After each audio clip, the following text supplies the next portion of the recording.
I'm Sabrina Fairchild. I'm the GW4 Talent and Skills Manager, and I'm joined with my colleague, Harriet Mills, who's the GW4 Building Communities Manager. She'll introduce herself in a second. Just because we realize not everybody knows what GW4 Alliance is. This is an alliance, a research alliance of the universities of Bath, Bristol, Cardiff and Exeter. It was formed in 2013 to help facilitate collaboration across the four institutions. So this presentation is based off of our evaluation of the GW4 Building Communities program, as well as the GW4 Crucible program. Which resulted in a better understanding of how GW4 activities are helping to foster talent. And we've provided this in a kind of graphic form. So on the right hand, we have our belief that the Crucible program is helping to provide professional networking opportunities. Sorry, that's the left. And on the right hand, we have a representation of the kind of small grant funding that is coming up through these programs. So together, we believe that these activities has helped our cohorts develop their confidence, their networks, and their reputations, particularly to apply for larger external grant funding. And organically, or perhaps inadvertently, we have created pathways or an ecosystem approach for fostering talent across our institutions. Crucially, we believe that the kind of activities that we have been developing has helped our researchers stay within the research and development system, and particularly stay within GW4. So I'm just going to talk about Crucible before handing over to Harriet. So the GW4 Crucible program is a leadership development program for our early career researchers. And to be specific here, I'm talking about postdocs and junior lecturers, so those who are kind of waiting to apply for their first kind of major position, who we have identified as individuals on the cusp of research independence. Now, the programs are interdisciplinary and multi-institutional and are usually themed around a specific challenge to help cohort our researchers. The 2022 program that we've just wrapped up was on mental health and well-being. And just to give you a kind of sense of the interdisciplinary spread, included everyone from a ballerina to a military vet to practicing clinical psychologists. As part of the program, we create opportunities for our researchers to form collaborative interdisciplinary research projects that fit to the theme. At the end of the formal labs, they are invited to apply for a 7-month seed funding awards, usually of up to 5K, to kind of trial out their ideas. What's been really kind of insightful and has come from our investigations into the program is that the participants really value the professional networking opportunities they get, that these are contacts at their peer level that are separate from either their supervisors or their PIs. And we have also demonstrated, which I've given you the statistics on the slide, just kind of how that's enabled them to stay within the system and the GW4 region. So I'll pass over to Harriet. So I run the Building Communities program. This has been running since 2014 in various guises and currently consists of the Generator Fund, which is an annual competition for up to 20K grants for 6-month projects. The groups or communities that apply to the fund can come from any academic area, but they must have representation at least 3 of the 4 GW4 institutions. And these projects can be anything from pilot research to workshops and conferences. The programme has a 20-to-1 return on investment over those years. Our communities regularly bring in large external awards. The largest is about 10 million.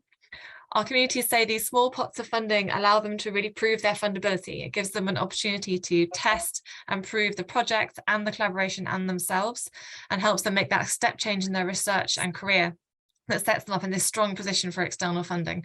We see real power in these small grants. So at GW4, we're constantly evolving our offering based on feedback. We've got a process of continuous reflection and improvement from discussions with those in our communities and our programs, and by assessing our program outputs and successes. Because at GW4 we're small enough to be flexible and responsive, we can create new opportunities. So for example, within the Talent and Skills program where Crucible sits, we were able to set up more networking opportunities, including an alumni network, working groups, and the Crucible program itself, as Sabrina said, responds to interest and funding priorities with a specific theme each year. Within the Building Communities programme, in response to requests for small pots of money, we were able to open the Development Awards, which offers up to 5k to new and existing communities to support a single activity or resource to give the communities a step to external funding, and this runs on a rolling basis. So one of the motivators for this talk was noticing the amount of movement between those two programs. Individuals on the Crucible programme often applied to Building Communities funding, either via seed funding or directly. And we see ECRs from our communities coming into the Crucible programme. So not only did these programmes alone support talented researchers, combined they provide a pathway or ecosystem for career progression and support. And a bit later, we're going to show you some examples of communities that have come through this pathway. So we've talked about the Crucible and the Building Communities programme and how there's movement between those, but these fit within a much bigger GW4 ecosystem of activities, which I've tried to represent here. We actively work to facilitate engagement with these activities, encouraging researchers to connect with the alliances, which are the 4 around the bottom, and strategic priority groups, which are the circle at the top, the ones at the top that we're setting up now. As you can see, these really do cover all academic areas. We believe GW4 is innovative in this way. We've got resources to offer a breadth of opportunities and have significant impact within those, but we're small enough to be engaged and responsive to academic need. The end result is a group or cohort of individuals who've been exposed to this wide range of research cultures, who've been able to engage with working groups, workshops and meetings, exchanging knowledge and best practice, and who, as a result, have built a network of colleagues across disciplines and career stages, as well as across those 4 institutions. Often this ends in external funding coming back to GW4 or career moves within the region. And ultimately, we believe our activities foster the talent within the region. So we're going to give you 2 case studies of individuals who've come through the GW4 pipeline, as we're putting it. The first one is the Moving Through Motherhood project, which was a community that aimed to establish a network with a shared interest in supporting physical activity during pregnancy. This example provides a straightforward narrative of the development of an idea through our pathway. So they started as a group of ECRs who met through 2017 Crucible. Following Crucible, they accessed seed funding for a pilot project, which they described as a safe testbed, both for the project idea and the collaboration itself, which for most was the first time they collaborated outside of their disciplinary silos. And for the PI, this was his first opportunity to be a PI. Following seed funding, they received 2 rounds of Building Communities funding. The first allowed them to build their stakeholder network and refine their method. And then the second allowed them to implement that method that they developed. The PI felt there's no other way they'd have achieved funding for those meetings all at once in that time frame without the Building Communities programme. So it ensured the collaboration and the momentum was sustained, particularly as it was new. They've now applied for external funding. They've got 2 PhD students co-supervised, continuing work, and they also plan to apply for a development award, which will assist in their external funding plans. So Sabrina's now going to take over with a second case study. So we just wanted to give the second case study just to show the breadth of how they are engaging with these activities, specifically because this one, we have a really innovative response from our researchers of how they've kind of constituted their activities. So they met at the 2020 Crucible, which was around antimicrobial resistance, and were awarded for seed funding projects.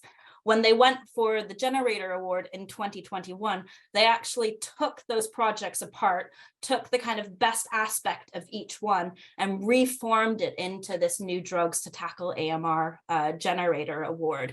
So it really kind of leveraged the institutional strengths of the different projects and helped them have a breadth of activity that allowed them to cover different work streams. And they would have lab visits to kind of make sure that the activities were aligned and they could exchange knowledge.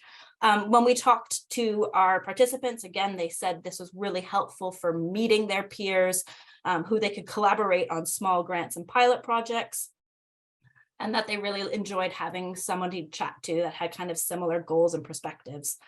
They do currently have a PhD studentship that started in January 2020, but this is a newer project, so don't have the same kind of outcomes yet as Moving Through Motherhood. So just finishing up, we were asked to kind of reflect on what implementation or what learning others could go and employ in their institutions. And I think there's 2 things here. One is about the power of small grants, how these are cross-level, cross-discipline, cross-institutional, and they aren't offered by national bodies, especially at the scale we are offering, between kind of 5 and 20,000. And the other thing is it provides a history of grant capture for our ECRs. So really helps them build that kind of history and that trajectory that they need to apply for larger funding. We also think that this kind of ecosystem approach is really quite helpful. So offering a breadth of options that are connected, but also, and this is what Harriet and I are doing increasingly, providing guidance and a kind of clear line through so they understand how these options interconnect and how they can reach out to those wider networks. And finally, just to be kind of flexible and responsive. So to continue iterate, which I know we're all doing, it's an obvious point, but it's something to kind of reinforce. That's it for us. Thank you.